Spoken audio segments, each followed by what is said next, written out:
ট্যাসির যে কনসেপ্ট, সেই কনসেপ্টটা কি ধরনের কনসেপ্ট আমরা এইচএসএ বা গ্র্যাজুয়েশনে পড়েছি। আইসোস্ট্যাসি অ্যাকচুয়ালি কি বলতো, এক কথায় বলতে গেলে আইসোস্ট্যাসি হচ্ছে একটা সমতার মতো কনসেপ্ট, সমতা। কারণ এটা দুটো শব্দ থেকে এসেছে, আইসো আর স্ট্যাসিয়ার। সেখানে সমতা হয়। ওই শব্দগুলোর মিনিং এ আমরা অতটা যাচ্ছি না। আইসোস্ট্যাসির যে মূল কনসেপ্ট বা ধারণা, সেটা একবার বলে দিচ্ছি। তারপরে আবার আমরা শুরু করব বাকিগুলো।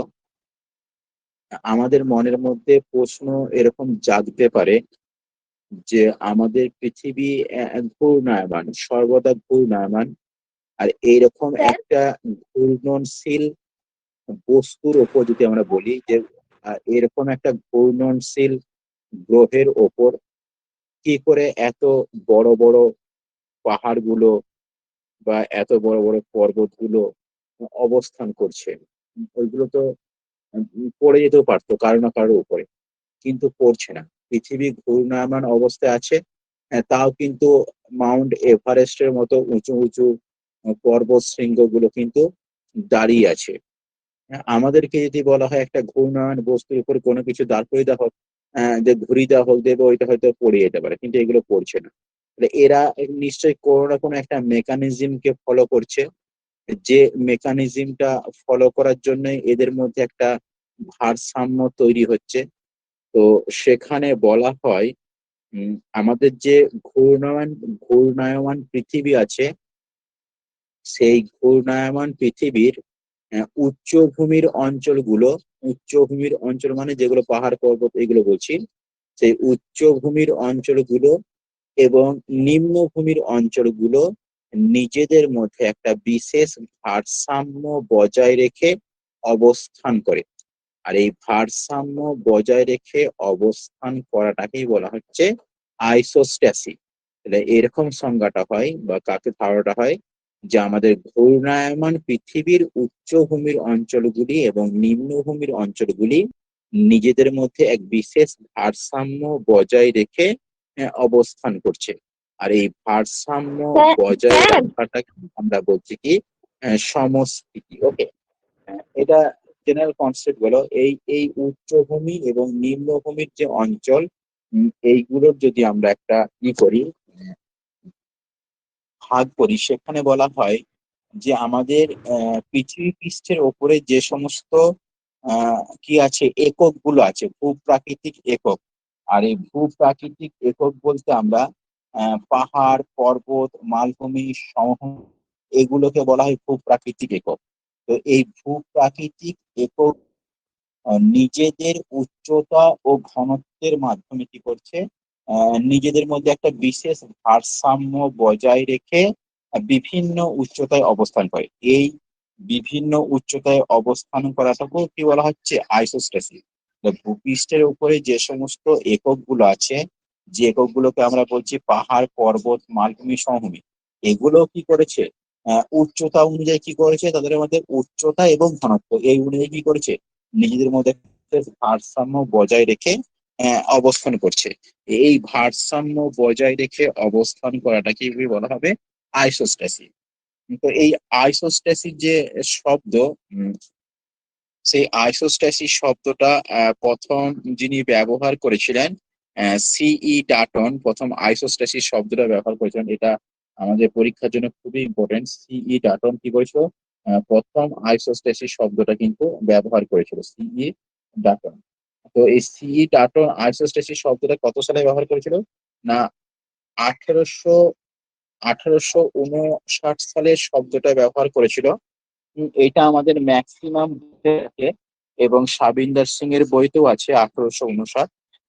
একমাত্র উলব্রিজ অ্যান্ড মর্গানের যে বইগুলো আছে, জিওমার পরিবার জিও টেকনিকে, সেইখানে একে 1869 উপরে আছে। ঠিক আছে, ওইটা অতটা আমাদের গুরুত্বপূর্ণ নয় ওইখানটা। এই 1859টাকেই ধরে রাখবে। ঠিক আছে, এই কনসেপ্টটা তাহলে এটা হচ্ছে আমাদের আইসোস্ট্যাসিস শব্দটা প্রথম কে কত সালে ব্যবহার করলো, এটা আমাদের খুবই গুরুত্বপূর্ণ। 1859 খ্রিস্টাব্দে ব্যবহার করেছিল, এটা আমাদেরকে জানতে হবে। আমার কনফার্ম করে নি সবাই শুনতে পাচ্ছ তো?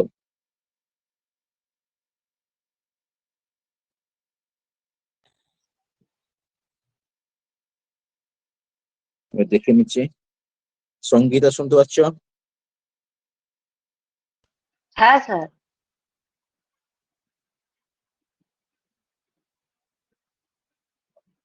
সঙ্গীতার কথা আমি শুনতে পেলাম না।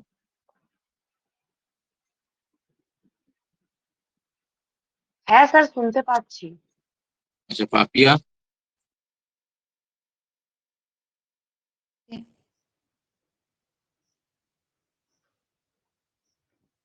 কি ব্যাপার, তোমাদের কথা তো আমি একটু শুনতে পাচ্ছি না।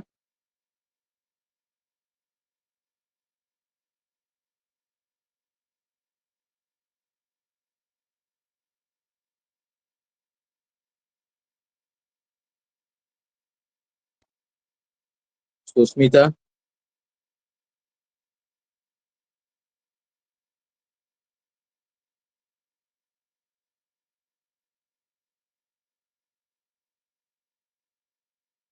আচ্ছা, সবাই শুনতে পাচ্ছে আমার কথা, কিন্তু আমি তোমাদের কথা শুনতে পাচ্ছি না, কেন এমন কি হচ্ছে জানি না। হ্যাঁ স্যার, পাচ্ছি শুনতে।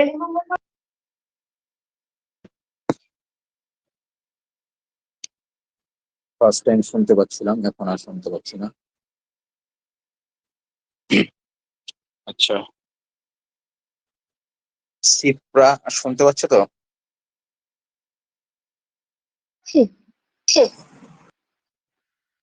আচ্ছা আচ্ছা, পাচ্ছ।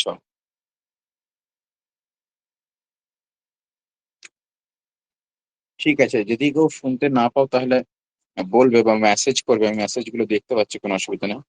ঠিক আছে।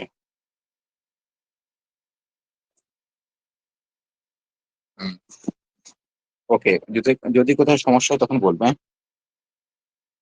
চলো নেক্সট আমরা যেটা শুরু করবো, তাহলে এই টার্মটা প্রথম হয়ে গেল।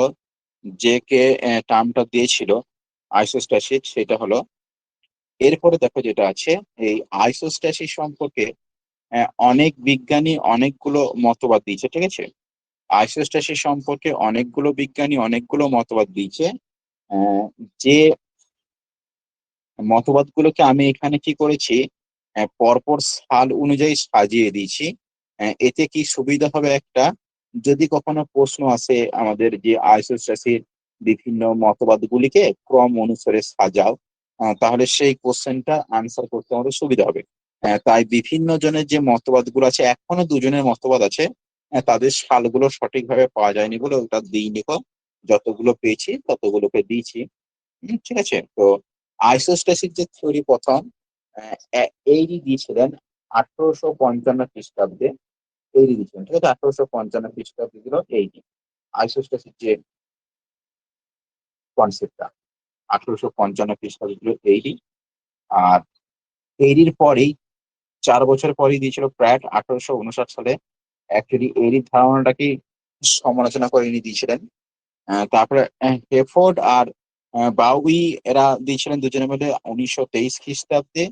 জলি 1925 খ্রিস্টাব্দে, হেস্কানন 31-এ, আর হোমস হচ্ছে 1878 খ্রিস্টাব্দে। সব থেকে শেষে এই যে মতবাদগুলো দিয়েছিল, তো এই মতবাদগুলো দিয়েছিল।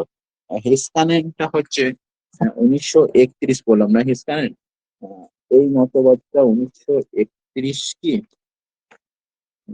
একবার যাওয়ার আগে তো ওটা 1933 হবে, এই 1931 হবে না, 1933 হবে এটা। এটা 1933 হবে, 1933 আমি ঠিক করে দেবো, তখন থেকে নোটটা দেবো। 1933 খ্রিস্টাব্দে এটা দিয়েছিল সাবিন্দর সিং এর মত অনুযায়ী। এটা অন্য বই থেকে হয়তো 31 করে দিচ্ছি। ওকে। তাহলে এই জিনিসটা একটা প্রোডাক্ট হলো, আমাদেরকে এই মতবাদগুলো কে কবে দিয়েছিল, কত খ্রিস্টাব্দে দিয়েছিল। নেক্সট যেটা করতে হবে, আচ্ছা, মামুনি বলছে কিছু দেখা যাচ্ছে না। বাকিদের কি খবর, একটু মেসেজ করো তো।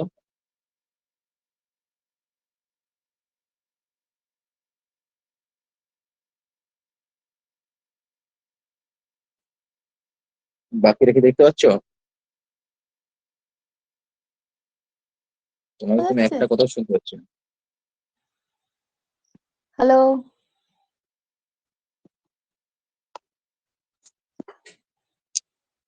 দেখা যাচ্ছে স্যার। দেখা যাচ্ছে?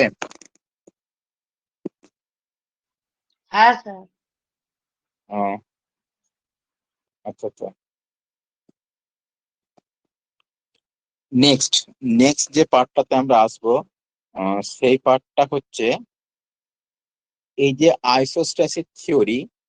এই আইসোস্ট্যাসিস থিওরি যে ডেভেলপমেন্ট আছে, মানে কিভাবে এই আইসোস্ট্যাসিস ধারণাটা এলো, সেই ব্যাপারটাকে একটু আমাদেরকে জেনে রাখতে হবে। তো সেখানে ফার্স্ট আমাদের একটা প্রচলিত ধারণা ছিল আইজাক নিউটনের যে মাধ্যাকর্ষণ শক্তি বা অভিকর্ষজ বল, সেই সম্পর্কিত প্রথম ধারণা ছিল। সেখানে এই যে দুটো পয়েন্ট আমি লিখেছি, উম, এই দুটো পয়েন্ট একটু মনে রাখতে হবে। যে ভূপৃষ্ঠের উচ্চতা বৃদ্ধির সঙ্গে সঙ্গে অভিকর্ষজ বল হ্রাস পায়, আর শিলার ঘনত্বের পার্থক্য কি হয়, অভিকর্ষজ মানের তারতম্য ঘটে। এখানে অভিকর্ষের একটা জেনারেল প্যাটার্ন আছে, সেই জেনারেল প্যাটার্নটা মনে রাখবে। যে এইটা যদি পৃথিবী হয়, আর এইটা যদি পৃথিবীর কেন্দ্র হয়, ধরো আমি যে সবুজটা দিলাম, এই যদি পৃথিবীর কেন্দ্র হয়, তো যে স্থানগুলো পৃথিবীর কেন্দ্র থেকে দূরে থাকবে, সেই স্থানগুলোর ওপরে অভিকর্ষজ যে মানটা কিন্তু বা টানটা কিন্তু কম হবে। আর যেগুলো কেন্দ্র থেকে কাছে থাকে, যেগুলো কেন্দ্র থেকে কাছে থাকে সেগুলো কি হয়, অভিকর্ষজ টানটা কি হয়, বেশি হয়। এইটা হচ্ছে জেনারেল কনসেপ্ট। তো আমাদের পৃথিবীর আকৃতিটা তো পুরোপুরি গোল নয়, একটু কি মেরু অঞ্চলটা চাপা আর নিরক্ষীয় অঞ্চলটা ফাঁপা এরকম।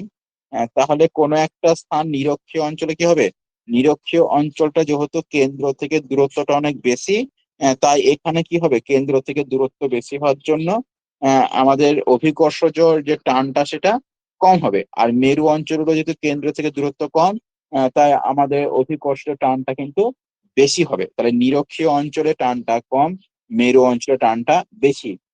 এর জন্য দেখো তুমি যদি নিরক্ষীয় অঞ্চলে বা আমরা ক্রান্তীয় অঞ্চলে বসবাস করছি, তো আমরা এই ক্রান্তীয় অঞ্চল থেকে যদি আমাদের যা ওজন আছে, সেই ওজন নিয়ে যদি আমরা মেরু অঞ্চলে চলে যাই, তুমি দেখবে ওখানে গিয়ে ওজন করলে তোমার ওজনটা কিন্তু বেড়ে যাবে।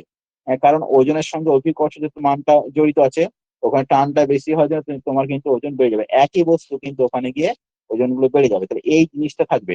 আর সেম সেম ঘটনার জন্য সেই চাঁদের ঘটনাটা ঘটায়, যে অভিকর্ষ বল না থাকার জন্য ওজন ওখানে কি হয়, আরো কমে গেল। তুমি এখানে 1 গুণ লাফালে ওখানে আরো অনেক বেশি গুণ লাফাতে হবে। এই কনসেপ্ট গুলো আছে। তবে জেনারেল কনসেপ্ট এখানে যেটা মনে রাখবে, যে পৃথিবীর কেন্দ্র থেকে, একদম ভূ কেন্দ্র থেকে যে দূরে থাকবে তার টানটা কম হবে, আর যে কাছে থাকবে তার টানটা বেশি হবে। এই অভিকর্ষজ ধারণা থেকে এইটা এসেছিল, এই নিউটনের যে অভিকর্ষজ বল, সেখান থেকে। বলো কে কি বলছো? আচ্ছা, কেউ কিছু বলেননি, অসুবিধা নেই। আচ্ছা চলো নেক্সট। এটা একটা ঘটনা। আর শিলার ঘনত্বের তারতম্য হলে কি হবে, অভিকর্ষজ মান হলে তারতম্য হবে। ঘনত্ব যদি কম হয় টানটা কম হয়, ঘনত্ব বেশি হলে টানটা কিন্তু বেশি হবে। এই যে ঘটনাটা থাকবে এখানে। নেক্সট যেটা আছে বুগেরের অভিকর্ষজ অসঙ্গতি পর্যবেক্ষণ। পিয়ের বুগের বলে একজন বিজ্ঞানী ছিলেন। তিনি 1735 খ্রিস্টাব্দে দক্ষিণ আমেরিকার আন্দিজ পার্বত্য অঞ্চলে, এইগুলো মনে রাখতে হবে, যে পিয়ের বুগের কত সালে আন্দিজ পর্বতের সমীক্ষা করেন, বা পিয়ের বুগের কোন পার্বত্য অঞ্চল সমীক্ষা করেন, কোন আগ্নেয়গিরিটা সমীক্ষা করেন, এই চিম্বা রাজ্য। তাহলে এইগুলো প্রতিটা থেকে এক একটা এমসিকিউ আসবে। এই চিম্বা রাজ্য আগ্নেয়গিরি পর্বতটা সমীক্ষা করেন, ঠিক আছে। দিয়ে ওখানে অভিকর্ষ ত্বরণের যে মান জি এর উচ্চতার সঙ্গে হ্রাস পায়, মানে এইখানে তিনি অভিকর্ষ ত্বরণের মানটা ক্যালকুলেশন করেছেন, কি বলবো, ওই নির্ণয় করার চেষ্টা করছেন। দিয়ে এখানে যিনি একটা কনসেপ্ট উঠে আসবে, যেটা বুগের ভর প্রভাব বা বুগের মাস্ট ইফেক্ট, এইটা আমাদের মনে রাখতে হবে। সেখানে কি বলা হয় না, অভিকর্ষজ ত্বরণের মান উচ্চতা বৃদ্ধির সঙ্গে সঙ্গে হ্রাস পায়। তাহলে এই কথাটা তিনি বললেন, যে অভিকর্ষজ ত্বরণের মানটা কি হবে, উচ্চতা বৃদ্ধির সঙ্গে সঙ্গে হ্রাস পাবে। যে আমি বললাম না, যে স্থানগুলো পৃথিবীর কেন্দ্র থেকে, এটা যদি পৃথিবী হয়, কেন্দ্র থেকে যে স্থানগুলো উঁচুতে হবে, তাহলে পাহাড় মানে তো সে উঁচুতে হলো, পাহাড় মানে উঁচুতে থাকবে। কেন্দ্র থেকে যে স্থানগুলো উঁচুতে থাকবে, সেখানে অভিকর্ষজ মানটা কি হবে, হ্রাস পাবে। তাহলে সেই কথাটাই এখানে বুকের বললেন। আর এই কনসেপ্টটাকে কি বলা হচ্ছে, এইটাকেই বলা হচ্ছে যে ভূগের ভর প্রভাব। এই কনসেপ্টটাকেই বলা হচ্ছে ভূগের আহ, ভর প্রভাব। ঠিক আছে, এই ভূগের ভর প্রভাব, এই কনসেপ্টটাকেই বলা হবে ভূগের ভর প্রভাব। তাহলে এইটা একটু ভালো করে মনে রাখতে হবে, এই কনসেপ্টটাকে, যে অভিকর্ষের ত্বরণের মান উচ্চতা বৃদ্ধির সঙ্গে সঙ্গে হ্রাস পায়, এটাকে কি বলা হচ্ছে, ভূগের মাস এফেক্ট। ঠিক আছে, ভূগের মাস এফেক্ট বলা হবে, এই কনসেপ্টটা মনে রাখবে। নেক্সট, বুগেরের পরে 1854 খ্রিস্টাব্দে, বুগেরের পর 1854 খ্রিস্টাব্দে আরেকজন বিজ্ঞানী ছিলেন আমাদের ভারতের, মানে ভারতে নয়, ভারতে তিনি হিমালয় পার্বত্য অঞ্চলে জরিপ করেছেন, জর্জ এভারেস্ট। আর এর নাম অনুসারে কি হয়েছে, আমাদের হিমালয় পর্বতটার যে সর্বোচ্চ মানে নামকরণ হয়েছে এভারেস্ট। ঠিক আছে, মাউন্ট এভারেস্ট, হিমালয়, যে ব্যাপারটা। তাহলে এই ইনি অভিকর্ষজ অসঙ্গতি পর্যবেক্ষণ করেছেন কোথায়, না হিমালয় পার্বত্য অঞ্চলে। ইনি গবেষণাটা করছেন কখন না 1854 খ্রিস্টাব্দে, 1854 তিনি গবেষণাটা করছেন। তো তিনি হিমালয় পার্বত্য অঞ্চলে এই 78°E, মানে আমাদের তো দ্রাঘিমা রেখাগুলো এরকম ভাব বিস্তার লাভ করে, মানে উপর থেকে নিচে, মানে উত্তর দক্ষিণে। এইরকমই একটা 78°E, 78°E যে দ্রাঘিমা রেখা ছিল, সেই দ্রাঘিমা রেখার ওপরেই তিনটে স্থান, স্থান এ, স্থান বি, স্থান সি, এরকম তিনটে স্থান। তাহলে ব্যাপারটা বুঝতে পারলাম। তাহলে একটাই দ্রাঘিমা রেখা, তার 78°E, মানে 78° পূর্ব, তার উপরে কি আছে না তিনটে স্থান আছে, স্থান এ, স্থান বি আর স্থান সি। এই তিনটে স্থানে তিনি অক্ষাংশ নির্ণয় করতে গেছেন। অক্ষাংশ বানানটা এখানে ভুলে গেছে, অক্ষাংশ নির্ণয় মানে এই অক্ষাংশগুলো, এই বাবা এই লাইন গুলোকে অক্ষাংশ বলি আমরা। এই অক্ষাংশটা তিনি নির্ণয় করতে গেছিলেন এইখানে। সেখানে এই অক্ষাংশ নির্ণয় করতে গিয়ে তিনি কি দেখেছিলেন না, সেখানে তিনি অক্ষাংশ নির্ণয় করতে গিয়ে কি দেখেছিলেন, এই ঘটনাটা তার কাছে ঘটেছিল। কি ঘটনাটা ঘটেছিল না, তিনি যে অঞ্চলটায় সমীক্ষা করছিলেন সেটা ছিল আমাদের এইখানটা, যদি আমাদের হিমালয় পার্বত্য অঞ্চল ধরি, তাহলে সবার শেষে দক্ষিণ দিকে সবার শেষের যে পর্বতটা আছে সেটা শিবালিক পর্বত। তো সেই শিবালিকের পাদদেশে একটা জায়গা ছিল যার নাম হচ্ছে কালিয়ানা, যার নাম হচ্ছে কালিয়ানা, যেটা শিবালিক পর্বত থেকে 96 কিমি দূরে ছিল। ঠিক আছে, সেই কালিয়ানা। তারপরে কালিয়ানা থেকে 603 কিমি দূরে একটা স্থান ছিল যার নাম হচ্ছে কালিয়ানপুর। ওকে, আর কালিয়ানপুরের থেকে 684 কিমি দূরে একটা জায়গা ছিল যার নাম হচ্ছে দামারদয়। ঠিক আছে, এই তিনটে জায়গার উপর তিনি কি করছেন, সমীক্ষাটা করছেন অভিকর্ষজ অক্ষাংশের এটা দেখার জন্য, এই অক্ষাংশের মানটা নির্ণয় করার জন্য। আর এরা তিনজন, কালিয়ানা, কালিয়ানপুর আর দামার দিঘা, এই তিনজনের মানে এই যে 78° বললাম না, যে 78° কি ইস্ট যে দাঘিমা রেখা আছে, এই তিনজনা কিন্তু এই 78° দাঘিমা রেখার উপরে পরপর পরপর অবস্থান করছে। দিয়ে এইখানে উনি দুটো পদ্ধতিতে অক্ষাংশ নির্ণয় করেছিলেন। একটা হচ্ছে ট্রায়াঙ্গুলেশন সার্ভে, ত্রিগোনোমেট্রির মতো, আর একটা অ্যাস্ট্রোনমিক্যাল সার্ভে। এটা সেই অ্যাস্ট্রোনমিক্যাল সার্ভে, ট্রানজিট থিওডলাইট দিয়ে তুমি ট্রানজিট থিওডলাইটের মাধ্যমে কি করতে পারবে, যে কোনো স্থানের অক্ষাংশ নির্ণয় করতে পারবে। তো এই দুটো পদ্ধতি তিনি ব্যবহার করেছিলেন। যে দুটো পদ্ধতিতে কি করলো, এই প্রতিটা স্থানের কি করলো, অক্ষাংশ নির্ণয় করার চেষ্টা করলো। এরপর আমি যদি ধরো কারো হাইট বলি, আমি একটা সেই প্লাস্টিকের ফিতা দিয়ে মাপবো, তাহলে কারো হাইট যদি আমি প্লাস্টিকের ফিতা দিয়ে মাপি, তাও যত ফুট যত ইঞ্চি আসবে। তার হাইটটা যদি আমি একটা স্টিলের ফিতে দিয়ে মাপি, তাহলেও সে যত ফুট যত ইঞ্চি আসার কথা সেটাই আসবে। তাহলে এক্ষেত্রেও এভারেস্ট বলছেন যে আমি ট্রায়াঙ্গুলেশন মেথডেই এর অক্ষাংশ নির্ণয় করি, আর অ্যাস্ট্রোনমিক্যাল মেথডেই এর অক্ষাংশ নির্ণয় করি। দুটো মেথডেই কিন্তু অক্ষাংশ কি হতে হবে, একই আসতে হবে। তো সেখানে দেখা যাচ্ছে কি না, যখন এখানে অক্ষাংশ গুলো নির্ণয় করা হচ্ছে, তখন দেখা যাচ্ছে ট্রায়াঙ্গুলেশন যে সার্ভে ছিল সেখানে ওই কালিয়ানা আর কালিয়ানপুরে যে অক্ষাংশের পার্থক্য হয়েছিল ওই দুটো স্থানে, সেখানে 5°23' 42.294 সেটা ট্রায়াঙ্গুলেশন মেথডে। কোথাকার কোথাকার, কালিয়ানা আর কালিয়ানপুর, মানে এই কালিয়ানা আর এই যে কালিয়ানপুর, এই দুটো স্থানের কালিয়ানা এবং কালিয়ানপুর এই দুটো স্থানের অক্ষাংশের পার্থক্য হলো ট্রায়াঙ্গুলেশন মেথডে 5 ডিগ্রি 23 মিনিট 42.947 আর অ্যাস্ট্রোনমিক্যাল মেথডে কত হয়েছিল 5 ডিগ্রি 23 মিনিট 37.058 যে তাহলে এই দুটো মেথডের মধ্যে পার্থক্য কত হলো 5.236 5.236 সেকেন্ড। এই মানটা মনে রাখবে ভালো করে, এই মানটা মনে রাখতে হবে, কারণ এখান থেকে এমসিকিউ আসবে যে এভারেস্ট যে কালিয়ান এবং কালিয়ানপুরের মধ্যে দুটো মেথডে যে অক্ষাংশের পার্থক্য খুঁজে পান, তার মানটা কত, তাহলে 5.236 এই মানটা মনে রাখতে হবে, এই পার্থক্যটা হয়েছিল।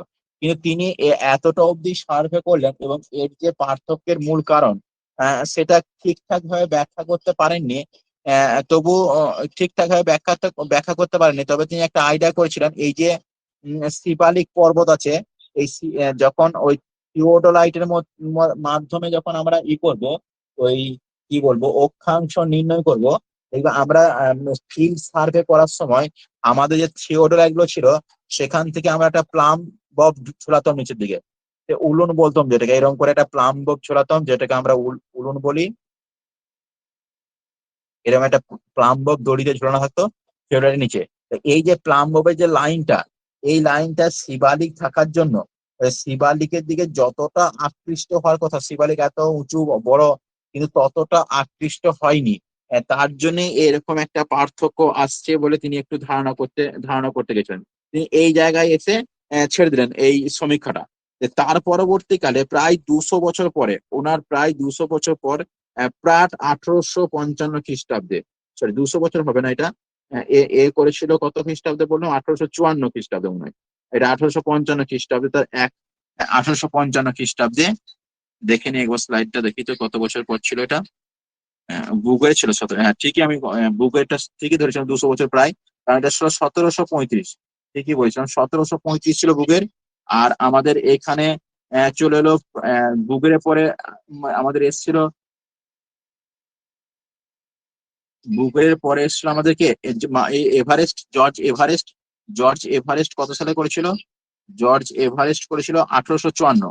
কিন্তু এই বুকের যে প্রথম করেছিল তার প্রায় 200 বছর পর ওটা হচ্ছিল, এটা 1854।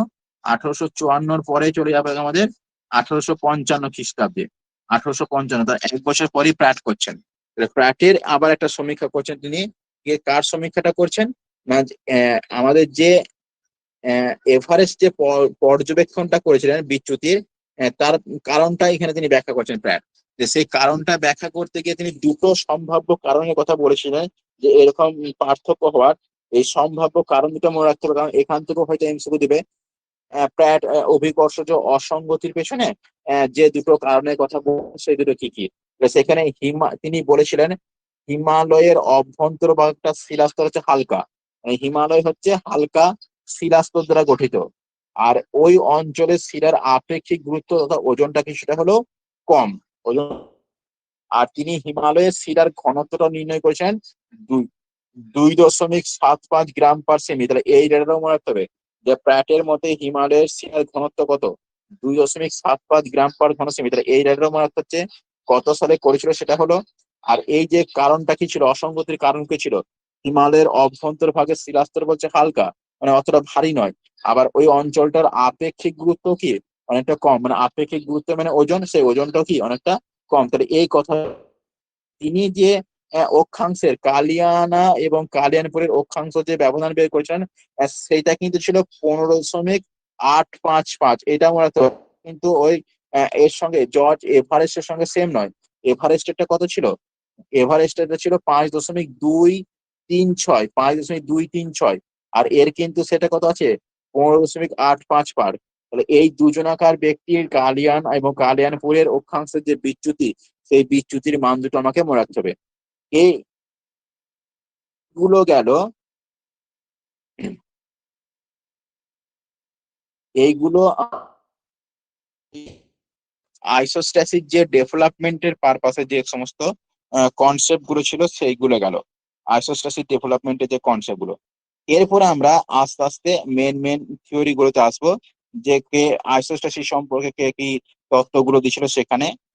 সেখানে যার আগে এই যে বুকের অভিকর্ষজ বিচ্যুতি বা অভিকর্ষ বিচ্যুতির এই যে ব্যাপারগুলো টার্ম গুলো বলছি, এই টার্ম গুলো সম্পর্কেও আমাদেরকে কি হতে হবে, একটু কিন্তু অবগত হতে হবে। যে এই টার্ম গুলো সম্পর্কে কি, এগুলো একটু পড়ে দেবো পরে, একটু পরে আমি বলে দেবো, মানে এইগুলো আমরা পড়েছি তো বলবো অভিকর্ষ বিচ্যুতি জিনিসটা কি। এখন শেষে ওটা বলে দেবো, না বললেও আমাকে একটু মনে করে দিবে, এটা বলবো। এই অভিকর্ষ বিচ্যুতি যে মানগুলো, জি বিচ্যুতি কাকে বলে, বি বিচ্যুতি কাকে বলে, এ বিচ্যুতি কাকে বলে, ওখানে অনেকগুলো বিচ্যুতি আছে। সেগুলো থেকে আমাদের এমসিকিউ দিতেই পারে, আমাদের কিছু নেই। এরপর দেখো আইসোস্ট্যাসিস সম্পর্কে যে এরির যে বক্তব্য ছিল, সেই বক্তব্যটা আমরা এরপর একটু জেনে নেবো, যে এরি মহোদয় কি বলতে চেয়েছিলেন। আহ এরির তত্ত্বটা ছিল এরকম, ওর যে মেন কনসেপ্ট ছিল, সেই কনসেপ্ট ছিল ল অফ ফ্লোটিং বা ভাসমানতার ধর্ম। ঠিক আছে, ভাসমানতার ধর্মের উপর এর মতবাদটা। ধরো এটাই যে সমুদ্র হয়, তার এই সমুদ্রের ওপরে যে নৌকোগুলো থাকে, সমুদ্রের ওপরে যে পাল তোলা নৌকোগুলো থাকে, ওই নৌকোগুলো কি করে জলের অভ্যন্তর কিছুটা কি হয়, ডুবে থাকে। তো সেখানে আমাদের জেনারেল কনসেপ্ট কি, যেগুলো আমার বড় নৌকো হবে সেগুলো জলের অভ্যন্তরে বেশি ঢুকবে, আর যেগুলো ছোট হবে সেগুলো অভ্যন্তরে কি হবে, কম ডুববে। এরই তত্ত্ব ঠিক ওই রকমই ছিল।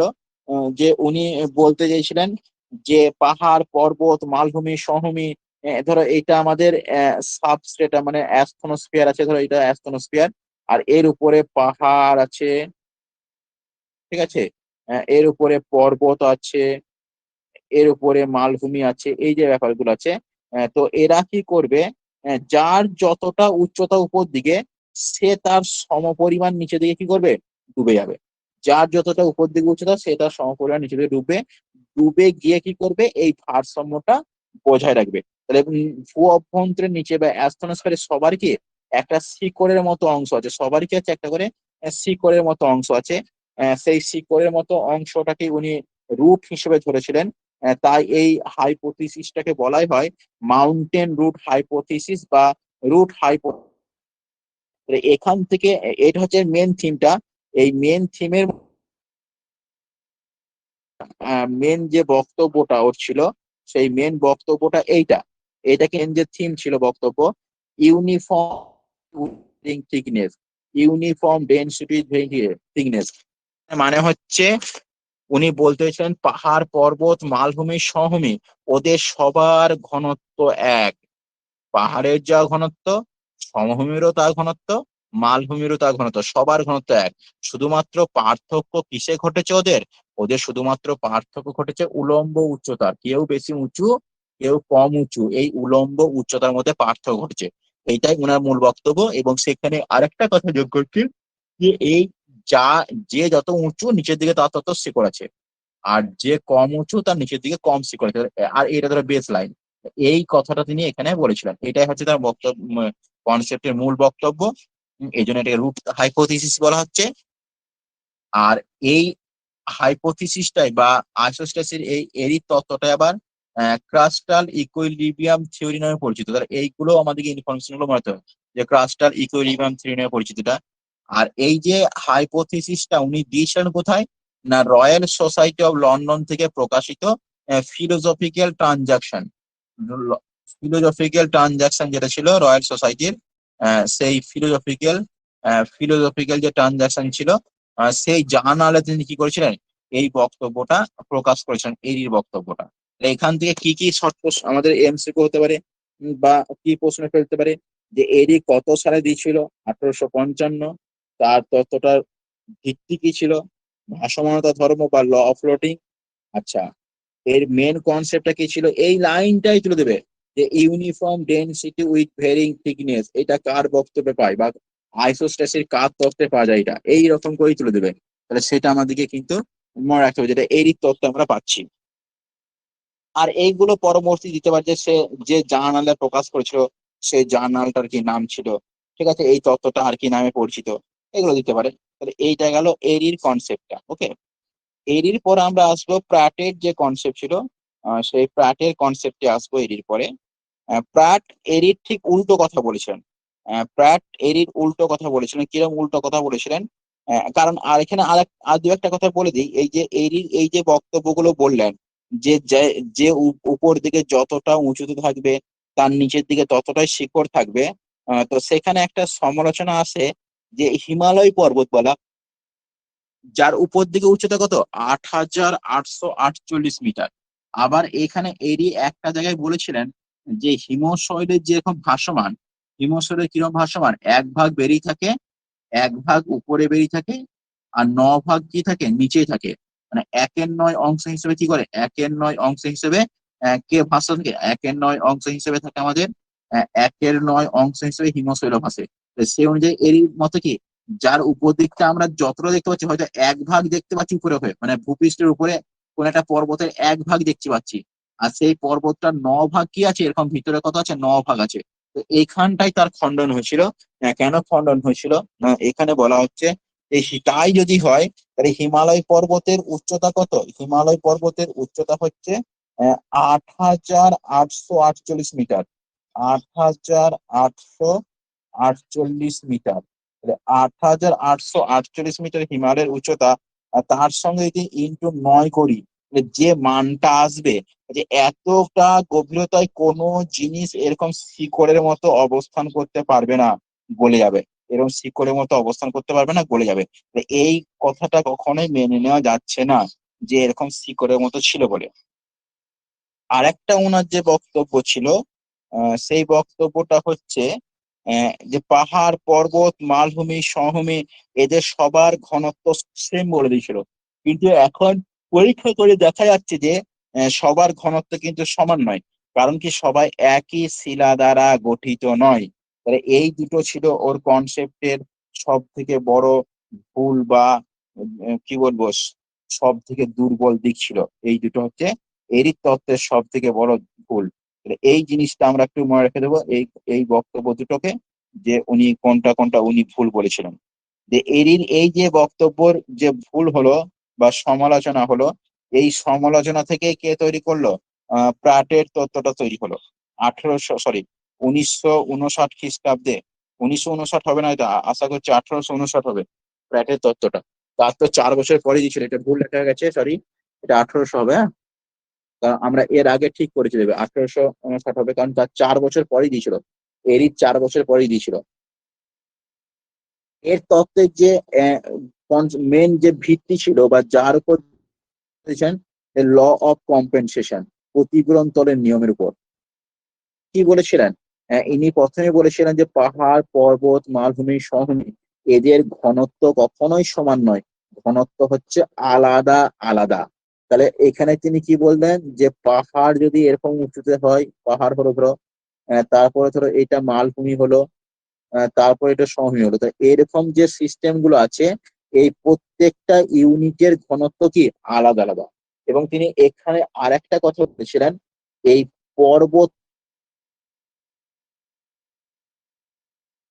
ঘনত্ব কি হবে, পর্বতের থেকে বেশি হবে।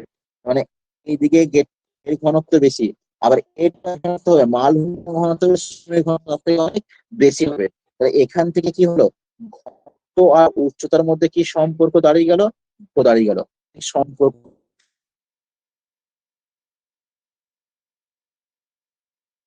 উঁচু কম, তার কিন্তু ঘনত্ব বেশি। তো এখান থেকে তিনি কনক্লুশন টানলেন, তাহলে এই সিস্টেম আলোয় হবে, এই সীমা স্যার কম আপনার হওয়ার জন্য কথাগুলো ওজনটা তো অত উঁচু না হতে পারে, কিন্তু তার ঘনত্ব সমানে ওজন হয়ে যাবে। আবার সমভূমি গুলো আরো নিচু, কিন্তু তার ঘন ওজনও কি সেম হয়ে যাবে। তাহলে এই পর্বত, মালভূমি, সমভূমি, এদের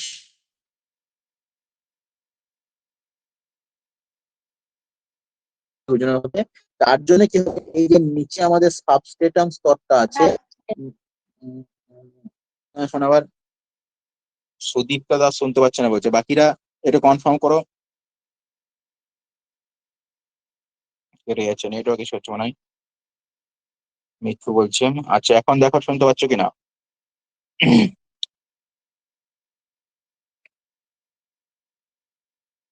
শুনতে পাচ্ছে না বলছে, শোনা যাচ্ছে না।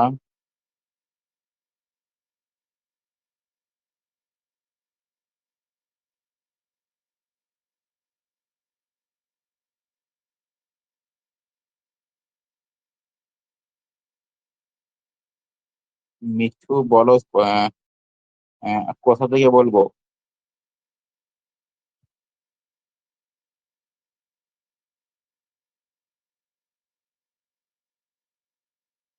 আচ্ছা, আমি এরই তত্ত্ব থেকে আরেকবার শুরু করছি, এরই থেকে শুরু করছি।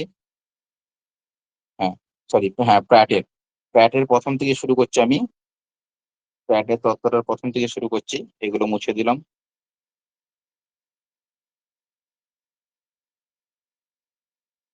আচ্ছা,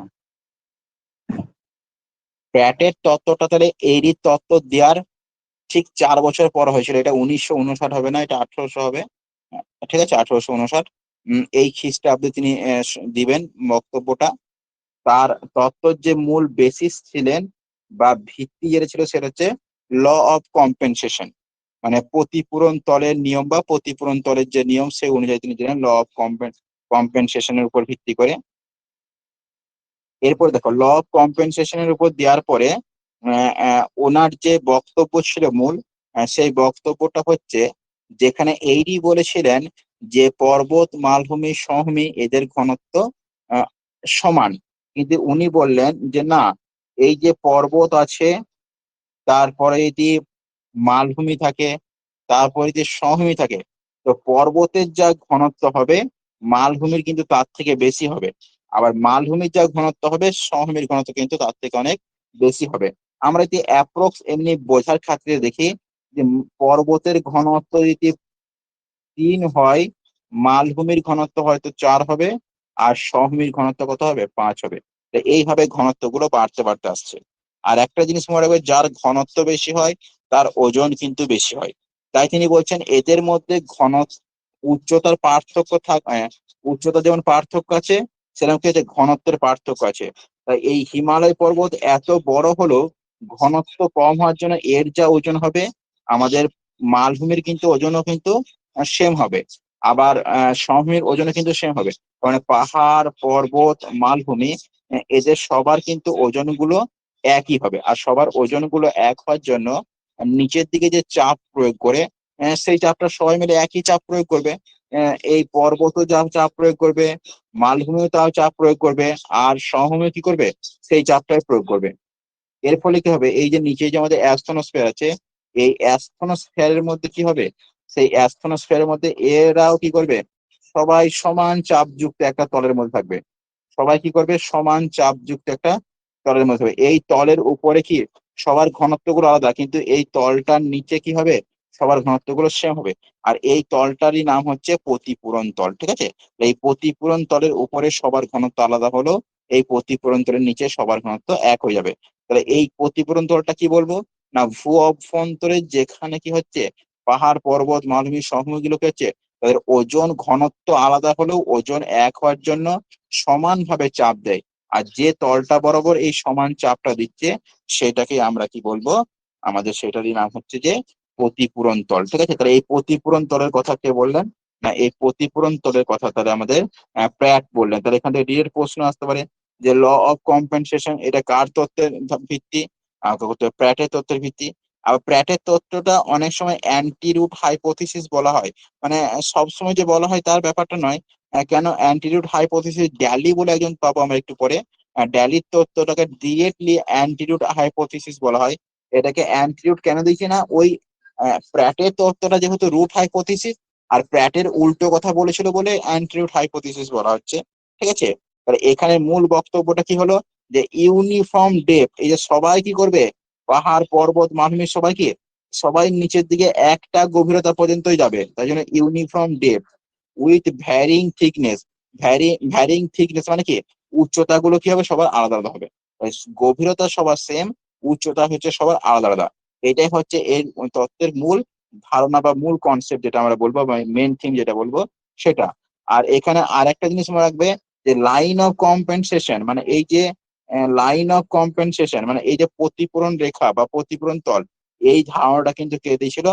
প্র্যাট দিয়েছিল। প্র্যাটের ধারণা কিন্তু এটা, এই কথাটা মনে রাখতে হবে। তাহলে এইটা গেল এরিয়ার প্র্যাটের মধ্যে যে মূল বক্তব্য, সেটা এরিয়ার প্র্যাটের মূল বক্তব্যটা গেল। তাহলে এখান থেকে অনেকগুলো প্রশ্ন করতে পারে, কত সালে দিয়েছিল, কোনটা বেসিস ছিল। আর এই লাইনগুলো থেকে ডিরেক্ট প্রশ্ন আছে, uniform depth with varying thickness, আর ওদিকে uniform density with varying varying uniform density with varying thickness, আর এখানে uniform depth with varying thickness. তাহলে এই যে ব্যাপারটা, এই দুটো জিনিস কিন্তু কনসেপ্ট দুটোকে মনে রাখবে। আচ্ছা, আবার কি মেসেজ করছে? প্র্যাট, এবার তো হয়ে গেছে। আচ্ছা, এবার এই প্র্যাটেরটা মোটামুটি এবার সবাই শুনতে পেলে একটু মেসেজে কনফার্ম করে নাও।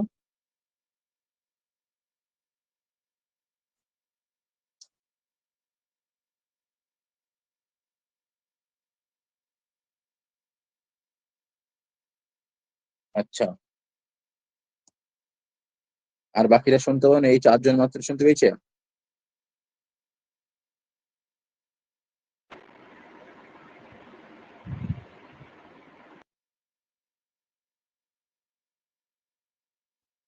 সুস্মিতা শুনতে পেয়েছে, সুদীপ্ত দাস শুনতে পেয়েছে, আদ্রিকা।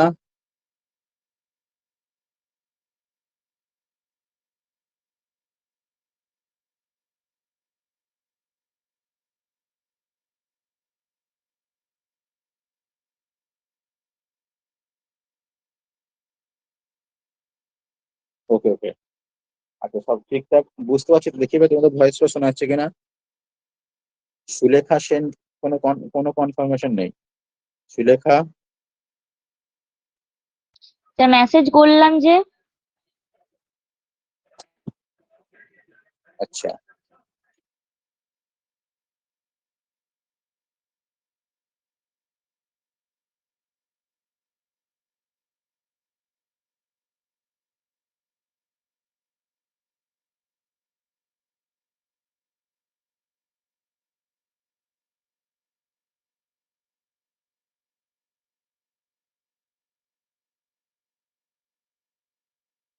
ওকে।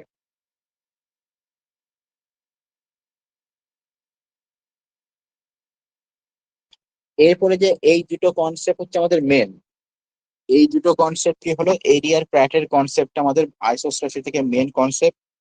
ম্যাক্সিমাম প্রশ্নটা এখান থেকে আসে।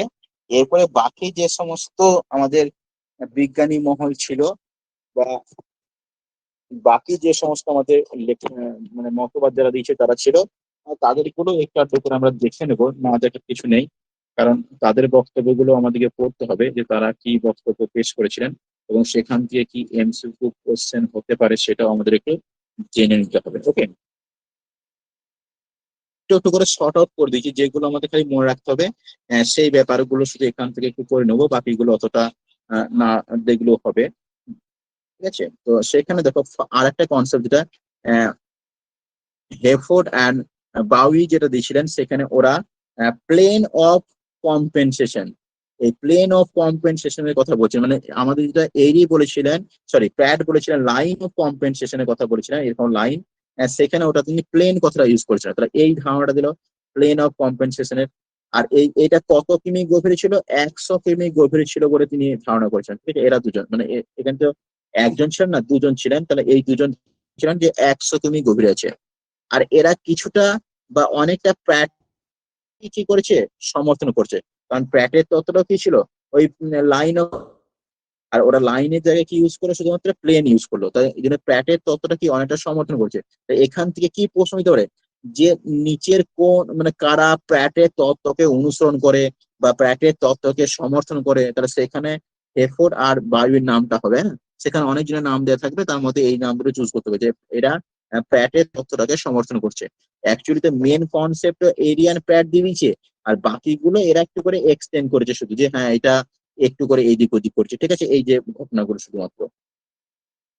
নেক্সট যেটা ছিল এদের, সেটা হচ্ছে equal must beneath equal area, মানে যাদের ইকুয়াল মাস থাকবে ইকুয়াল এরিয়া নিবে, এই যে কনসেপ্ট, এই কনসেপ্টটা কিন্তু এরাই দিছিল। আর এরা কিন্তু 4টে ইমাজিনারি কলমের কথা ভেবেছিলেন, এইটা মনে রাখবে। এই যে পাহাড় পর্বত মালভূমি সমভূমি এরকম বলছি, তো এই পাহাড় পর্বত সমভূমির মতো এরা কিন্তু 4টে ইমাজিনারি কলম করেছিলেন। একটা, দুটো, তিনটে, চারটে, এটা আমরা কলম দেখি, মানে ওইগুলো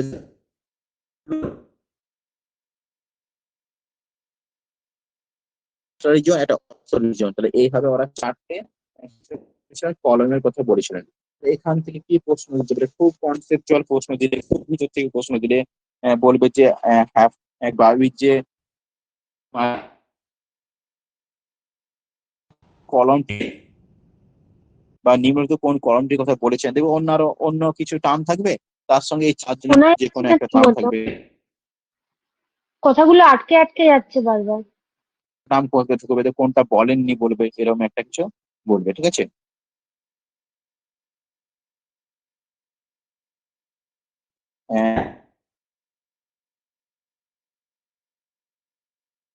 আহ, সেখানে ওরা চারটে ইমাজিনারি কলমের কথা বলেছেন।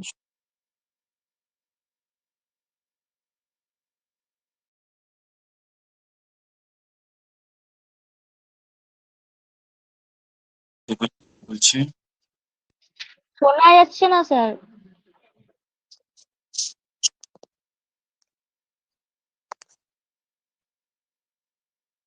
সবাই শুনতে পাচ্ছে না বলছে, শোনা যাচ্ছে না? এর আগের কথাগুলো সব কাটা কাটা এসছে। ও, নেটওয়ার্ক ইস্যু হচ্ছে মনে হয়।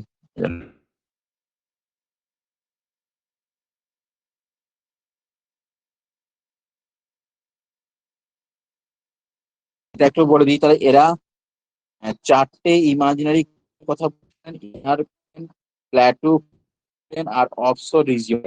চারটে প্লেন, এই চারটে কলম আমরা মনে রাখবো এদের ক্ষেত্রে। নেক্সট যেটা আছে, নেক্সট জলির কনসেপ্টটা, জলি জলি জলি দিছে 1925 খ্রিস্টাব্দ। ও জোন অফ কনসেস কথা বলছে। তাহলে প্রথম লাইন হলো, এরপর ছিল হলো জোন কম্পেনসেশন, 16 কিমি। মানে এই যে আমরা আগে বলছিলাম এরকম একটা লাইন আছে, যে লাইনটার উপরে পাহাড় পর্বত মালভূমি সবাই একই চাপ দিচ্ছে। তিনি জলে সেটাকে এরকম লাইন না বলে কি বলছেন, উনি সেটা লাইন না বলে বলছেন যে ওটা এরকম একটা জোন, এরকম একটা জোন। যে জোনটার উইথ কত, যে জোনটার উইথ হচ্ছে কত, 10 মাইল না হলে 16 কিমি। তাহলে এই দুটো ইনফরমেশন মনে রাখতে হবে। তাহলে আমাদের জোনটা কত, 10 মাইল কিংবা 16 কিমি। লাইন নয়, এটা একটা জোন, এরকম জোন থাকবে। আর এই ধারণাটা তাদের ধারণার সঙ্গে অসঙ্গতিপূর্ণ ছিল না, এর ধারণাটা আর বায়ু যে ধারণা ছিল তার সঙ্গে অসঙ্গতি।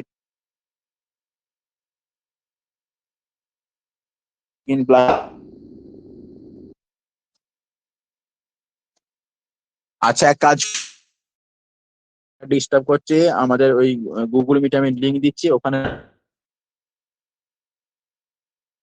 ওখানে স্ক্রিন শেয়ার করে বাকিটা বলে দিচ্ছি, ঠিক আছে? ডিস্টার্ব করছে, স্ক্রিন ব্ল্যাক হয়ে যাচ্ছে, বুঝতে পারছে না কেউ কিছু, ঠিক আছে? আমি মেসেজ রেখে দিচ্ছি, গুগল মিটে চলে যাবো, আর বাকিটা গুগল মিটে করে দেবো। বিরাট ডিস্টার্ব করছে।